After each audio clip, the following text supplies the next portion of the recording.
우리가 믿는 하나님은 유일한 분이십니다. 그러나 우리가 일상에서 뭔가를 할 때는 하나의 길, 유일한 방법만 있는 것이 아닙니다. 늘 다양한 길이 있고 다양한 옵션이 존재합니다. 예를 들어 이번 여름에 거제도로 휴가를 간다고 칩시다. 그러면 숙소를 정해야 되고 또 이동하는 길도 또 검색을 해야 되는데 여러 가지 길, 다양한 옵션이 있다는 말입니다. 뿐만 아닙니다. 우리가 직장을 선택하고 이사를 가려고 할 때도 내가 가장 원하는 것 외에 차선책 그리고 마지노선까지 있는 법입니다. 나에게 이 선택할 수 있는 옵션이 많다는 것은 또 우리 삶의 기회, 선택의 폭이 더 넓어질 수 있습니다. 또 옵션이 많으면 내 삶이 원하는 대로 풀리지 않더라도 차선책이 있어가지고 일이 완전히 망치지 않고 다음에 또 다른 새로운 기회를 모색할 수 있습니다. 그런데 반대로 내 삶에서 선택할 수 있는 어떤 대안도 옵션도 없다면, 게다가 자원도 없고 견뎌낼 힘마저 바닥났다면 그것만큼 고통스러운 것이 없습니다. 그럴 때는 나의 마음이 병든 채로 어떤 희망도 없이 지옥을 살게 될 것이고 아니면 포기한 채로 살아가게 됩니다. 하지만 우리 믿는 성도들에게는 세상의 모든 길이 막혔을 때 하늘의 길이 열립니다. 하나님의 손을 붙잡을 수 있습니다. 오늘은 하나님이 채우신다 세 번째 시간으로 길은 막히고 다른 옵션이 없을 때라는 말씀으로 설교를 들을 것입니다. 한 두 가지 정도 우리가 말씀을 나누겠습니다. 한번 따라합시다. 내 삶의 옵션이 사라질 때 하나님의 기회가 찾아오는 순간이다. 오늘 본문을 보면 이스라엘 백성들이 수백만의 이스라엘 백성들이 이집트를 탈출해서 이제 홍해 바다 앞에 진을 치고 있었습니다. 그런데 그 소식을 들은 이집트 왕이 수많은 말, 병거, 마병들, 이집트에 내놓으라는 모든 군대를 이끌고 쫓아왔습니다. 오늘 11절 말씀을 보니까 파라오의 군대가 이제는 눈에 보일 정도로 가까이 거리를 좁히자 이스라엘 백성들이 너무나 두려워서 하나님께 부르짖었다. 그렇게 성경이 말합니다. 주님, 어떻게 해요? 난리를 친 거예요, 지금. 이스라엘 백성들 경우에는 무장한 군인도 없고 그리고 말도 마병도 전혀 없는 그냥 노예로 일만 하던 사람들이 대다수입니다. 그에 반해서 이집트 군대는 당시에 세계 최고의 군대를 가지고 있었기 때문에 말과 마병을 이끌고 쫓아오는 이집트 군대에게 이제 잡히는 것은 시간 문제인 거죠.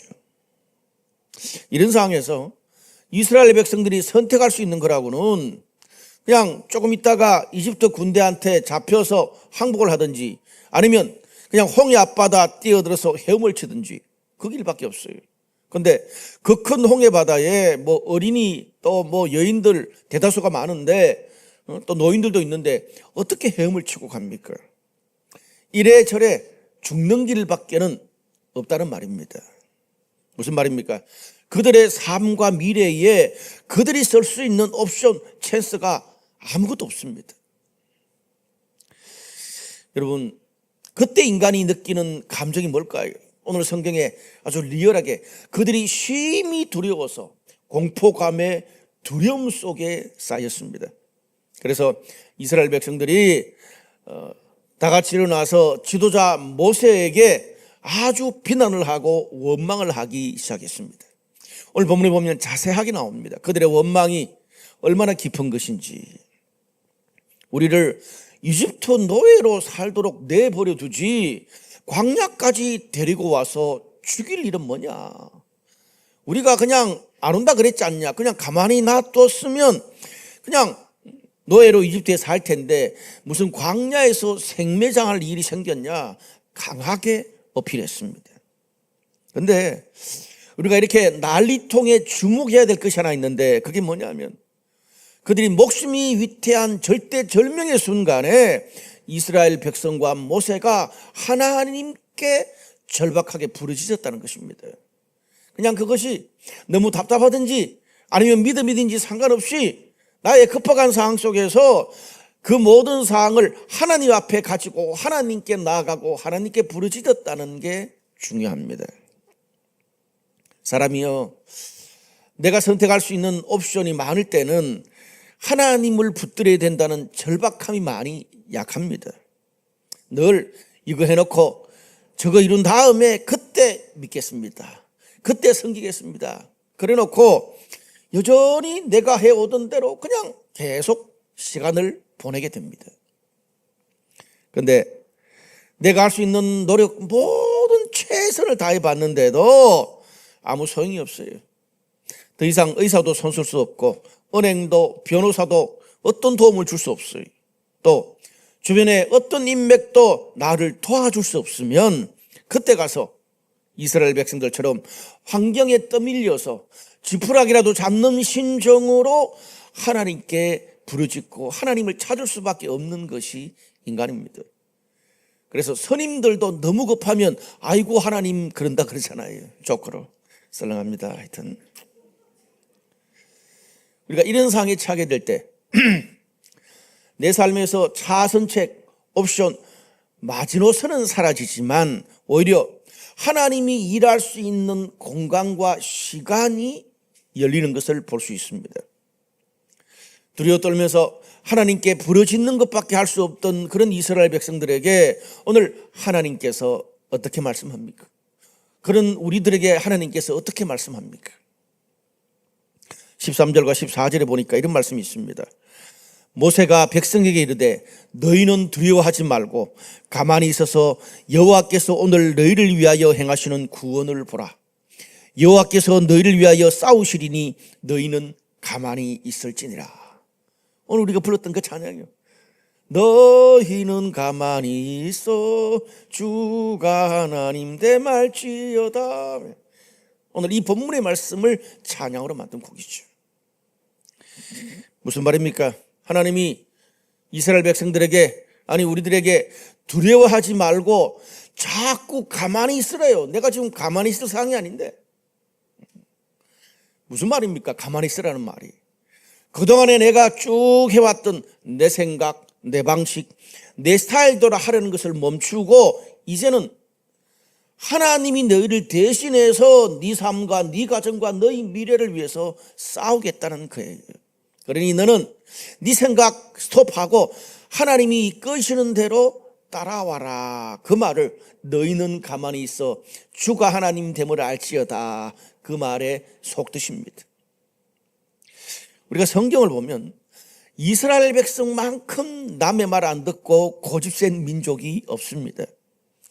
우리가 구약 성경을 쭉 보면 하나님이 정말 이 세상 어떤 민족에게도 보여주지 않았던 수많은 하나님의 기적을 보여주고 또 선지자를 수없이 보내서 하나님 말씀으로 권면을 했는데 또 그때 잠깐뿐이지 늘어난 고무줄처럼 지 생각, 지 마음대로 살아가는 것이 이스라엘 백성이었습니다.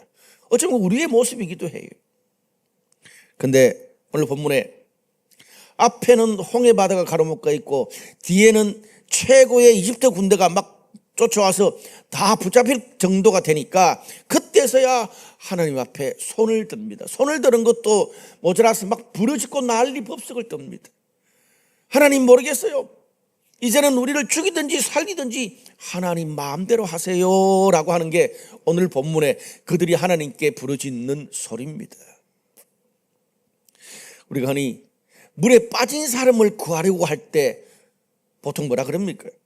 물에 빠진 그 사람에게 아직 허우적거릴 힘이 남아있을 때는 가만히 놔둬야 됩니다.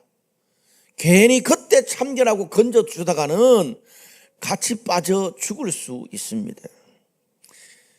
물에 빠진 사람의 모든 힘이 다 빠져서 힘이 한 나까리도 없어서 이제는 건져주는 사람이 이끄는 대로 순순히 따라갈 그때 구조할 수 있습니다. 여러분 생각해 보십시오. 내 생각, 내 방법, 내 스타일대로 내 인생을 경영하고 사는 것이 삶의 열매가 훨씬 더 많습니까? 아니면 오늘 본문에 하나님이 나를 위해서 싸우신다. 하나님이 나를 위해서 싸우신다. 무슨 말입니까? 하나님이 내 인생, 내 가정, 내 비즈니스, 내 미래에 하나님이 최고의 옵션이 되신다는 말이에요. 하나님이 옵션이 되는 게 열매가 많겠습니까? 내가 생각하는 옵션을 실행할 때 열매가 많겠습니까? 이걸 모르는 사람이 없어요. 근데 이걸 알면서도 우리 삶에 옵션이 많으면 아무래도 하나님을 의지하는 게 쉽지 않습니다. 절박함이 사라져요. 여러분, 내가 쌓아둔 옵션으로는 취업할 때까지, 젊은 시절에는 이 직장을 지나갈 때까지는, 아이를 낳기 전까지는, 30대, 40대까지는 내가 찾은 옵션이 통할지 모르겠어요. 그런데 우리가 인생을 점점 더 많이 살아보면 결국 하나님이 내 인생의 진정한 최고의 옵션이 되기 전까지 내가 찾은 옵션들은 제한적일 수밖에 없고 단기적일 수밖에 없고 언젠가는 젊은 시절에 통했던 그것이 나중에도 통하지 않습니다. 내가 젊은 시절에 그토록 추구했던 즐거운 쾌락도, 믿었던 사람들도, 파티도 끝이 있을 때가 있습니다. 지금의 이 안정감이 영원하지 않을 수 있다는 것이 우리 인생입니다. 이스라엘 백성들처럼 인생의 절박한 순간에 우리도 직면하면 하나님 아니면 안 된다는 고백을 하면서 하나님만 간절히 붙들 그런 날이 우리들에게도 오게 될 것입니다. 왜? 누군가 나를 위해서, 우리를 위해서 계속 끊임없이 기도하는 사람이 있거든. 하나님, 저들이 주님 뜻대로 살고 저들이 주님 말씀 따라 살고 주님을 진정으로 섬기며 살게 해주십시오라고 끝까지 하나님께 돌아오라고 기도하는 우리의 주변의 부모님, 우리 주변의 사람들이 우리를 위해서 기도하기 때문에 그렇습니다. 잠시 여러분의 삶을 한번 돌아보십시오. 여러분이 지금까지 살아오면서 내 계획과 능력으로 내 삶의 모든 문제가 다 해결되었다면 내가 있는 이 믿음의 자리, 이 안정감의 자리, 이 섬김과 헌신의 자리까지 올 수 있었겠습니까? 저를 생각해도 어림도 없습니다. 내가 열심히 번 돈과 시간을 다른 사람과 공동체와 하나님을 위해서 기꺼이 내어놓을 수 있었겠냐고요. 사람이 내 돈을 다른 사람에게 그냥 내놓는다는 게 결코 쉬운 게 아닙니다. 나는 부족하고 늘 넘어지고 5년, 10년 전만 해도 내 앞길이 전혀 보이지 않았는데 그때 하나님만 붙잡고 달려오다 보니 어느 순간 하나님께서 나를 위해서, 우리 가족을 위해서 싸워주셨어. 위기의 순간들도 다 넘어가고 내 영혼도 회복되고 내 삶과 내 가정과 또 나의 미래를 적과 꿀이 흐르는 가나안 땅으로 향해 갈 수 있도록 하나님이 이끌어 주셔서 우리가 그런 하나님의 사랑에 반응할 수 있습니다. 힘들고 어려워도 하나님이 내 삶의 최고의 옵션이 되었을 때 내 삶의 최선의 열매를 경험했기 때문에 힘들어도 주일마다 하나님을 예배하고 하나님의 말씀을 듣고 또 말씀을 나누기 위해서 이 자리에 오는 것 아닙니까?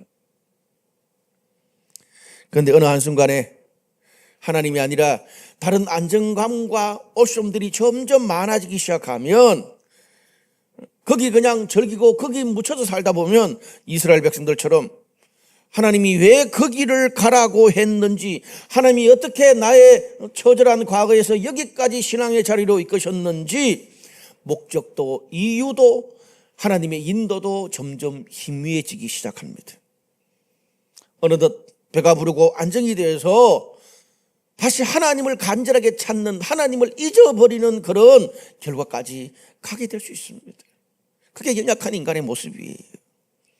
그래서 미국의 대통령 권위 된 지 오래됐지만 아브라함 링컨은 이런 말을 했습니다. 나는 때로는 하나님 외에는 기댈 곳이 아무것도 없다는 사실이 벅차게 다가와 무릎을 꿇을 수밖에 없게 된다. 다시요. 나는 때로는 하나님 외에는 기댈 곳이 아무것도 없다는 사실이 벅차게 다가와서 무릎을 꿇을 수밖에 없게 된다. 여러분, 우리 삶에서 인간적으로 시도해 볼 수 있는 모든 방법이 끝났을 때 그때가 하나님께서 움직이는 시간이 될 수 있습니다. 그때가 하나님이 우리 삶에 일하시는 최고의 기회가 될 것입니다. 두 번째로 한번 더 따라합시다. 믿음의 지팡이를 홍해 바다를 향해 내밀라. 이렇게 급박한 상황에서 두려움에 떨면서 모세를 향해서 온갖 불평과 한탄의 소리를 내뱉고 있는 이스라엘 백성들에게 하나님이 구체적으로 어떤 대책을 내려오셨습니까? 15절과 16절에 보면 요약하면 이런 말씀이 나옵니다. 여호와께서 모세에게 이르시되 너는 어찌하여 내게 부르짖느냐? 이스라엘 자손에게 명령하여 앞으로 나아가게 하고 지팡이를 들고 손을 바다 위로 내밀어 그것이 갈라지게 하라. 이스라엘 자손이 바다 가운데서 마른 땅으로 행하리라. 무슨 말이에요? 너희들 그만 불평하고 그만 한탄하고 그만 샤트마우스하고 하나님께서 모세에게 두 가지 핵심적인 요구를 하십니다. 하나는 뭡니까? 백성들을 데리고 홍해 바다를 향해서 앞으로 나가라는 거예요. 그리고 네 지팡이를 홍해 바다를 향해서 내밀어라 라고 말했습니다. 전진하고 지팡이를 홍해 바다를 향해서 내밀라는 거예요. 무슨 말입니까? 그 장애물이 네가 뛰어넘을 수 없는 그 장애물이 무엇이든지 간에 더 이상 그 장애물이 너의 영혼과 너의 삶과 너의 가정과 너의 미래를 발목 잡지 못하도록 정면 돌파하라는 거예요. 더 이상 숨거나 도망가지도 말고 부족하면 부족한 대로 모자라면 모자란 대로 솔직하게 고백하고 앞으로 전진하라는 거예요. 홍해 바다를 향해서. 그러면서 한 말씀이 너희는 가만히 있어 하나님이 너희를 위해서 싸우시는 것을 봐라. 그렇게 말합니다. 여기서 가만히 있으라 하는 말은 그냥 아무것도 하지 말고 가만히 있으라라는 그런 말이 아니고 제가 첫 번째 대지에도 말씀드린 것처럼 내가 그동안에 해왔던 줄곧 해왔던 내 생각, 내 계획, 내 뜻대로 하는 것을 멈추고 하나님이 이끌어 가시는 믿음의 싸움을 하라는 거예요. 근데 그 믿음의 싸움이 내가 막 그런 옵션을 짜낼 때보다는 턱없이 쉬운 거야. 몇 가지 안 돼. 너무 쉬워가지고 하기 힘든 거예요. 자세히 보면. 오늘 본문에서 모세가 믿음의 싸움을 하는 표시가 뭡니까? 홍해 바다를 향해서 지팡이를 내미는 행동입니다. 갈라져라 그러면서. 여러분 그때 상을 생각해 보세요. 앞에는 바다가 막아서 있고 뒤에는 지금 이집트 군대가 쫓아오고 있습니다. 너무나 절대설명 급격한 상황에서 무슨 말도 안 되는 홍해 바다를 향해서 짝대기 들고 갈라져라 그렇게 말하라는 겁니까? 여러분 모세 입장에서 생각해 보세요. 모세가 평생 살면서 어디를 향해서 지팡이를 들고 갈라져라 그래서 단 한 번도 갈라진 적이 있었겠습니까? 없어요. 시냇물도 갈라진 적이 없어. 짝대기 들고 해보세요. 갈라져라. 안 갈라집니다. 한 번도 해본 적이 없어요. 너무 웃긴 행동 아닙니까? 짝대기 들고 바다를 향해서 갈라져라. 막 하나님께서 이 절박한 상황에 지팡이를 바다를 향해 내밀라는 것이 모세의 평생 경험에서는 이해가지 않은 행동일 수 있습니다. 그런데 모세는 하나님의 말씀을 따라서 믿음의 지팡이를 홍해 바다를 향해서 듭니다. 그때 놀랍게 홍해 바다가 갈라져서 이스라엘 백성들이 마른 땅을 걸어가는 인류 역사상 있을 수 없던 기적을 이스라엘 백성들이 경험합니다. 이게 오늘 믿음의 행동, 지팡이를 홍해 바다를 향해서 드는 그런 행동이에요. 여러분 이렇게 믿음의 싸움은요, 이처럼 믿음의 태도와 믿음의 행동으로 나타나야 됩니다. 우리가 마가복음 2장을 보면은 4명의 친구들이 중풍병자를 지붕을 뜯어가지고 예수님이 있는 그런 곳으로 내리는 장면이 나옵니다. 그 본문에 보면 예수님 주변에 사람들이 너무 많았어요. 그러다 보니까 예수님께 이 중풍병자를 데리고 와야 되는데 당시에 중풍병자는요 전염성이 너무 강해서 어떻게 따로 격리시켰습니다. 그 사람들이 많은데 그냥 통과를 할 수가 없는 그런 상황입니다. 예수님께 갈 수 있는 길이 다 막혔어요. 다 막히니까 친구들이 4명의 친구들이 어떻게 했습니까? 지붕을 뜯어가지고 구멍을 뚫고 예수님께 내렸습니다. 성경에 이런 한 번도 그건 누구도 쓰지 않는 방법. 지붕을 뜯어서 구멍을 내고 하나님께 예수님께 중풍병자를 내린 거. 성경에 지붕 뜯고 예수님께 내린 그런 방법이 없잖아요. 왜 그랬을까요? 그런 과하고 극단적인 방법밖에는 주님께 데려갈 수 있는 길이 없거든요. 여러분, 우리가 이 본문도 똑같은 거예요. 우리가 살면서 삶의 위기가 찾아오고 모든 길이 막혔다는, 내가 할 수 있는 모든 길이 막혔다는 생각이 들 때는 어떻습니까? 하나님께 가까이 가기 위해서, 하나님의 손을 붙잡기 위해서 어떨 때는 말도 안 되는 지팡이를 바다를 향해서 내어밀고 지붕도 뜯어야 되는 어리석은 짓도 할 수 있어야 됩니다. 때로는 내가 살아왔던 것과는 전혀 다른 선택과 결정을 해야 될 때도 있고요. 하나님이 나에게 요구하시고 주시는 기회를 붙잡기 위해서 위험도 무릅쓰고 과하고 극단적으로 느껴지는 금식도 서원도 해야 될 때가 있다는 말입니다.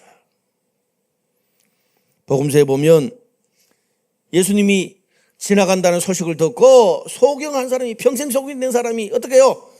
주변이 떠나가도록 주변이 만류하든 상관없이 주여 나를 도우소서 소리 지르고 난리를 들었습니다.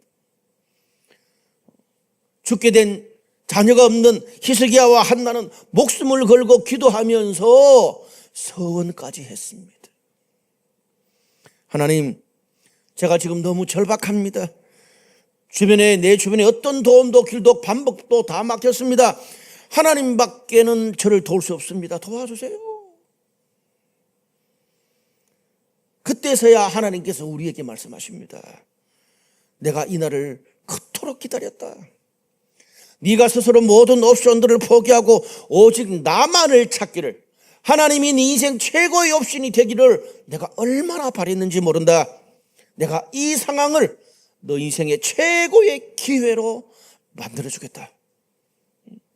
하나님이 너를 대신하여 싸우겠다. 너는 믿음으로 지켜보기만 해라. 그렇게 말하는 것입니다. 요한복음 21장을 우리가 보면 예수님이 죽으신 후에 실망한 베드로가 다시 업으로 돌아갑니다. 그래서 어느 날 밤새도록, 동이 터올 때까지 밤새도록 갈릴리 바다에서 그물을 던졌는데 고기를 한 마리도 못 잡았습니다. 그런데 그때 갑자기 부활하신 예수님인지 알아보지는 못했죠. 부활하신 예수님이 나타나셔서 배 오른쪽에 그물을 던지라 그랬어요. 배 오른쪽에 그물을 던져라. 여러분, 베드로가 고기 잡는 전문가 어부인데 밤새도록 그물을 던졌으면 배 앞편, 뒤편, 좌편, 우편에 안 던져봤겠어요? 방금 전까지도 우편, 좌편 다 던져봤을 거 아니에요. 근데 조금 전까지 오른편에 던져봐도 아무 일도 일어나지 않았는데 한 번 더 던져보라는 예수님의 말씀을 듣고 이해 안 갈 수도 있었겠지만 이미 밤새도록 못 잡았으니 순종 한번 했는데 어떻습니까?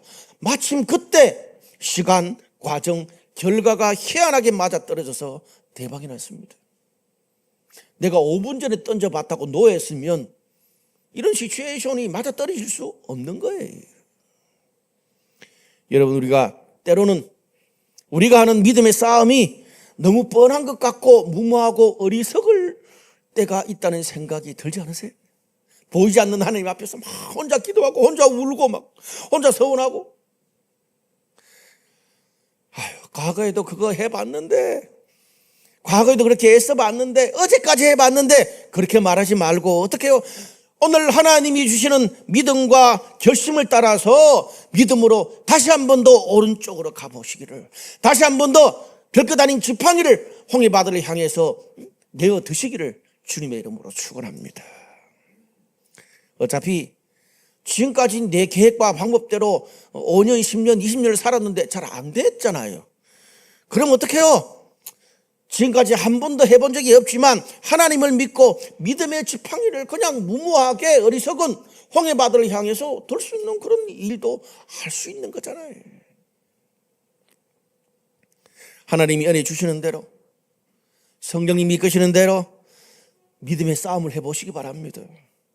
여러분, 내가 할 수 있는 것이 아무것도 없고 길이 막혔고 옵션이 없을수록 우리가 하나님께 드리는 기도, 우리가 읽는 말씀, 우리가 드리는 예배와 찬양, 그리고 셀에서 함께 나눈 그런 기도가, 이런 믿음의 싸움이 우리 인생 최고의 옵션이 될 수 있습니다. 무슨 말씀 보고 기도한다고 밥이 나오냐? 밥이 나오더라고요. 밥이 나올 때가 있다는 말이에요. 최고의 옵션이 될 때가 있단 말이에요. 길이 막혔을 때 인간들은요, 주변을 살피고 옵션을 원하고 탈출구를 원합니다. 근데 하나님은 그럴수록 우리가 전능하신, 우리 가정과 직장과 우리 공동체와 미래가 전능하신 하나님을 경험하기 원하십니다. 우리는요, 힘이 붙일수록, 불가능한 일일수록 자꾸 도망가고 싶고 숨으려고 합니다. 나의 부족함과 약함을 노출하고 싶지 않거든요. 그런데 하나님은 그럴수록 너 혼자 못하니까 주님을 믿는 나의 믿음을 보기 원하십니다. 주님과 함께, 신앙 공동체와 함께 나의 약함을 오픈하고 함께 겪어내고 함께 이겨서 하나님께서 얼마나 우리 가운데 위대하신 것들을 보기를 원하십니다. 말씀의 결론을 맺겠습니다.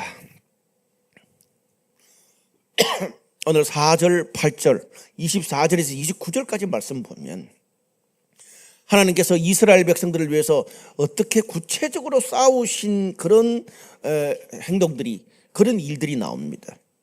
거기 보니까 이집트 군대가 막 빨리 쫓아오니까 너무 이 거리가 가까워지니까 하나님께서 불기둥과 구름기둥을 인도하셔가지고 낮과 밤을 바꾸십니다. 그리고 이집트 그 마병들이 타고 온 그 수레 바퀴가 벗겨지고 진흙에 빠져가지고 혼란스럽게 하셨습니다. 무슨 말입니까? 시간을 지체하게 하셨습니다. 시간을.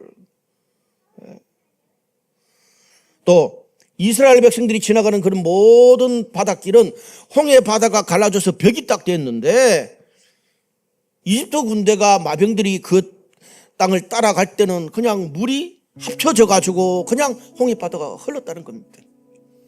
자연과 환경을 바꾸셨습니다. 그리고 이집트 왕 파라오가 하나님이 이집트에 내린 10가지 재앙을 봤는데도 여전히 마음이 완악해져 가지고 고집스러운 마음을 바꾸지 않자 결국은 홍해 바다에서 모든 이집트 군대가 다 몰살당하는 하나님 앞에 무릎 꿇게 하신 겁니다. 인간의 마음도 누가 잡고 있어요? 하나님이 잡고 있습니다. 시간도 환경도 인간의 마음도 하나님이 잡고 계십니다. 여러분, 우리가 사사기서를 보면 삼손이라는 인물이 나옵니다. 삼손이 하나님이 주신 힘이 너무나 특별해서 수많은 블레셋 사람들을 쳐부수고 죽였습니다. 그런데 그렇게 사사가 되었는데 하나님이 자신에게 준 그 특별한 은사와 능력을 하나님이 주신 목적대로 살지 않고 자신의 즐거움과 유익과 쾌락을 추구하다가 결국은 머리카락이 잘리고 눈알까지 뽑히는 수치를 당하게 됐습니다. 그런데 그런 삼손을 하나님이 버려두지 않았습니다. 사사기 16장 29절에 30절 보면 삼손이 마지막 최후가 나옵니다. 거기 보니까 이런 말씀이 있어요. 삼손이 집을 버틴 두 기둥 가운데 하나는 왼손으로 하나는 오른손으로 껴 의지하고 힘을 다하여 몸을 굽힘에 그 집이 무너져 그 안에 있는 온 방백과 백성에게 덮이니, 마지막 이 구절이 중요합니다. 삼손이 죽을 때에 죽인 자가 살았을 때에 죽인 자보다 더욱 많았더라. 삼손이 죽을 때에 죽는 그 한순간에 죽인 자가 살았을 때 죽인 자보다 더욱 많았대요. 하나님께서 주신 특별한 능력으로 평생 살아서 열매 맺었던 것보다 정말 그 마지막 한순간 하나님을 믿고 믿음의 싸움을 했던 그 특별한 한순간에 훨씬 더 많은 하나님의 능력과 하나님이 주신 열매와 결과를 거뒀다는 겁니다. 여러분, 우리가 무슨 일을 할 때 사람의 마음을 얻고 적절한 때와 환경이 받쳐줘야 일이 되고 좋은 결과와 열매를 맺지 않습니까? 우리가 아무리 열심히 하고 최선을 다해도 사람의 마음을 얻지 못하고 때가 타이밍이 안 되면, 코로나처럼 이렇게 특별한 그런 상황이 되면은, IMF가 오면 우리가 열심히 무슨 소용이 있습니까? 우리가 열심히 최선을 다하는 것은 인간의 몫이지만 오늘처럼 때와 환경을 이끄시고 사람의 마음을 얻게 하시는 것은 하나님이 싸우시는 것입니다. 오늘 이 말씀을 들으면서 우리가 믿음을, 하나님을 믿고 그 주님이 이끄시는 믿음의 싸움을 여러분의 남은 인생, 여러분의 가정, 직장, 사역, 그리고 미래에 그 하나님의 믿음의 싸움을 계속 이어가는 저와 여러분 되시기를 주님의 이름으로 축복합니다. 기도하시겠습니다.